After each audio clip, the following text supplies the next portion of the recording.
Bonjour à tous, cours numéro 92 dans le Rambam Sefer HaMitzvot, commandement négatif numéro 52, l'interdiction de se marier avec les hérétiques.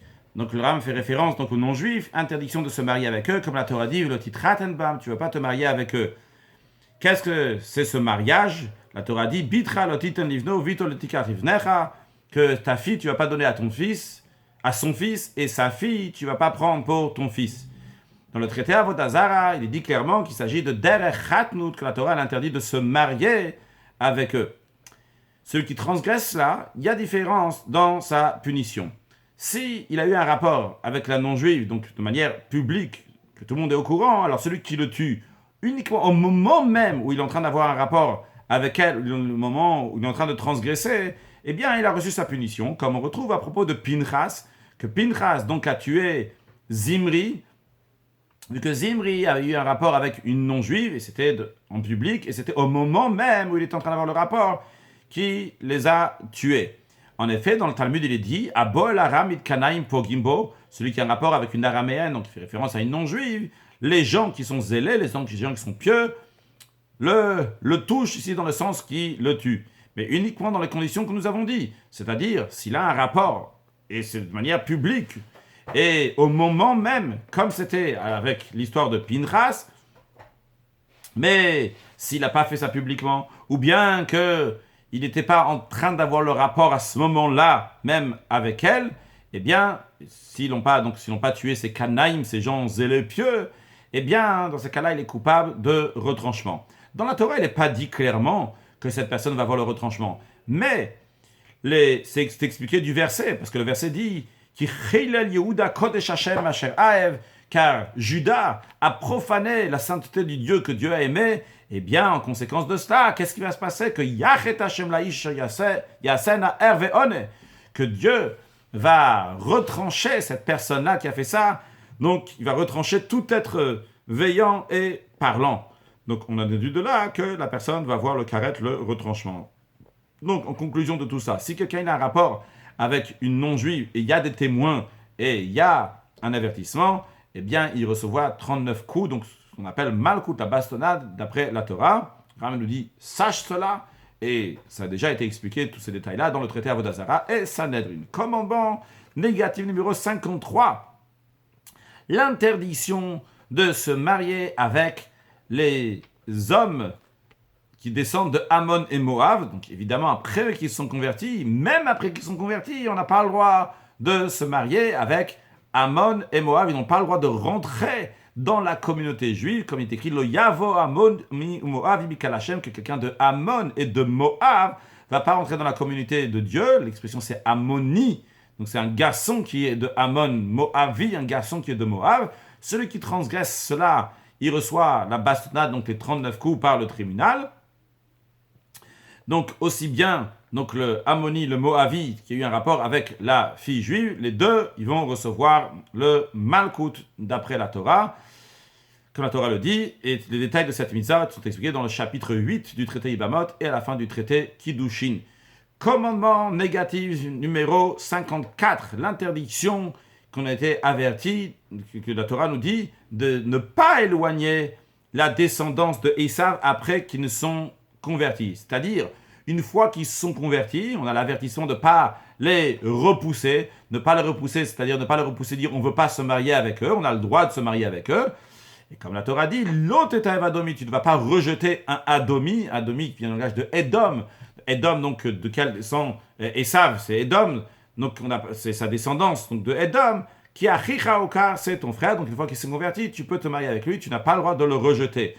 Commandement négatif numéro 55, l'interdiction de repousser un Égyptien et de se marier avec l'Égyptien après qu'il s'est converti, comme la Torah dit, Lotetaev Mitzri, tu ne rejetteras pas un Égyptien. Il y a plusieurs détails dans ces commandements-là. Le Rambam nous dit que et le commandement 54 et le commandement 55, le commandement de ces deux commandements-là ont été expliqués dans le chapitre 8 de Yebamot, à la fin du traité Kiddushin.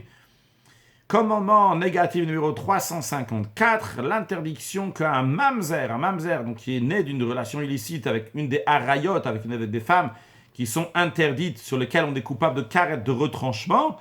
Donc, quand il y a eu un rapport avec une femme qu'il a coupable de retranchement s'il a un rapport avec elle, eh bien l'enfant, il est mamzer. C'est dur à traduire mamzer, si on dit donc issu de relations illicites, il est toujours mamzer.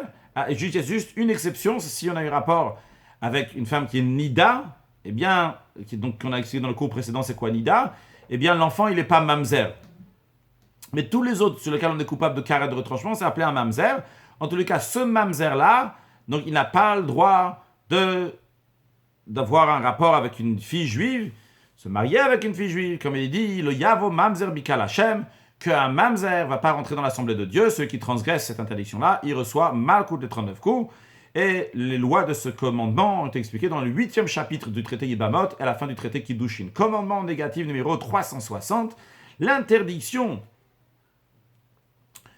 que quelqu'un qui a les organes génitaux qui ont été endommagés, il n'a pas le droit d'avoir un rapport avec une fille juive si ses organes génitaux sont endommagés à tel point qu'il ne peut pas avoir d'enfant. Comme la Torah dit, que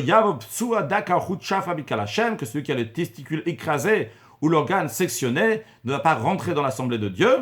Et s'il a eu un rapport avec une fille juive après qu'il a fait les kiddushin avec elle, c'est-à-dire qu'il a officialisé les kiddushin et après, donc le fiançailles, et après il a eu un rapport avec elle, dans ces cas-là, il reçoit malkout les 39 coups. Les lois de ce commandement ont été expliquées dans le 9e chapitre du traité Yibamot.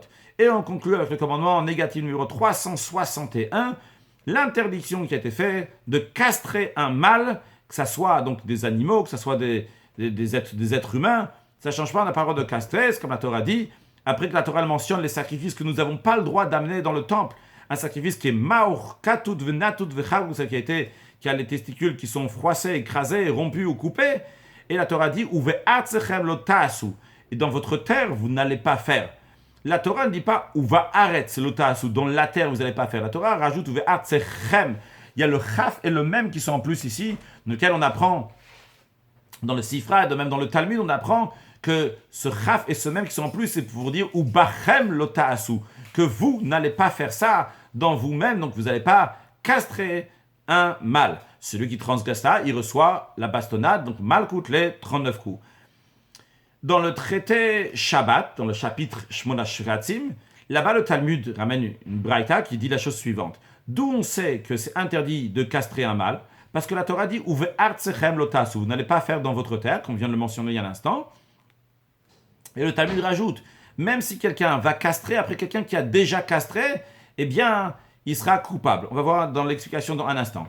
Le Talmud là-bas ramène les paroles de Rabbi Chia bar Avou, le nom de Rabbi Yochanan, qui dit que tout le monde est d'accord que s'il y a une offrande dans le temple, on n'a pas, en général, on n'amène jamais des offrandes qui sont chametz, qui sont à part des exceptions, mais en général, on n'amène pas des offrandes qui sont chametz dans lesquelles il y a du levain. Non, imaginons que quelqu'un il a fait une partie, donc ça va gonfler, et un autre il a rajouté encore quelque chose d'autre pour que ça va gonfler. Donc chacun il a rajouté quelque chose, l'un après l'autre. Par exemple, donc le premier, il a pétri avec du levain, l'autre il a mélangé avec du levain, l'autre, le troisième, il est venu, il a cuit avec du levain. Eh bien, ce qu'on appelle donc quelqu'un qui va rendre chametz, alors que l'autre a déjà rendu chametz, mais il rajoute sur cela. Eh bien, le Talmud là-bas nous dit que tout le monde est d'accord que les deux, ils sont coupables. Bien que le premier, il a déjà rendu chametz le vin, le deuxième aussi. Il va être coupable, vu qu'il est écrit, la Torah dit deux interdictions. Il dit l'otéa fait chametz, tu ne vas pas le cuire chametz, donc cette offrande. Et aussi, il y a écrit l'otéa c'est chametz, elle ne va pas être fait chametz. Elle ne va pas être faite. Donc, quand tu dis elle ne va pas être faite, tu as déjà tout englobé. Pourquoi tu as besoin de dire aussi elle ne va pas être cuite? Pour nous dire que s'il y a un mechametz, achar mechametz, que quelqu'un a rendu chametz, et un autre rend encore plus chametz, il est aussi coupable. Le Talmud, à la suite de ça, nous ramène ce qui nous concerne. Il en est de même aussi pour celui qui va castrer après un autre qui est castré, qui sera coupable. Parce que la Torah dit, Umaur vechatut vechulo. La Torah dit celui qui a les testicules froissés, après celui qui a les testicules écrasés. Alors un instant, si déjà, vechulo, etc., quand on dit vechulo, etc., ça veut dire rompu et coupé. Alors, le Talmud demande là-bas, mais un instant, si déjà on est coupable pour celui qui a coupé les testicules, alors à plus forte raison, celui qui les a juste détachés. Ça manque quoi? Ici, ça vient nous dire que il y avait quelqu'un déjà qui les avait coupés, mais ils étaient encore un peu rattachés. L'autre, il est venu, il les a complètement rompus. Il a déjà castré la personne, mais il a rajouté dans je ne sais pas si en français le castrage, il a rajouté encore plus, il a castré. Eh bien, il est chayav, il est coupable. Et les lois là ont été expliquées dans plusieurs endroits, dans le traité Shabbat et dans le traité Yebamot. Évidemment, une des idées que la Torah nous dit quand il faut garder les organes génitaux et pas les endommager, c'est parce que Akadosh Baruch Hu a fait ça pour qu'on puisse encore se fructifier, multiplier, avoir plein d'enfants. Donc il faut faire un maximum pour avoir des enfants, pour amener des enfants au monde, fructifier, multiplier, ramener des actes de bonté, de bienfaisance dans le monde, matériellement, spirituellement, dans tous les domaines, et par cela amener la venue de Mashiach now. Excellente journée.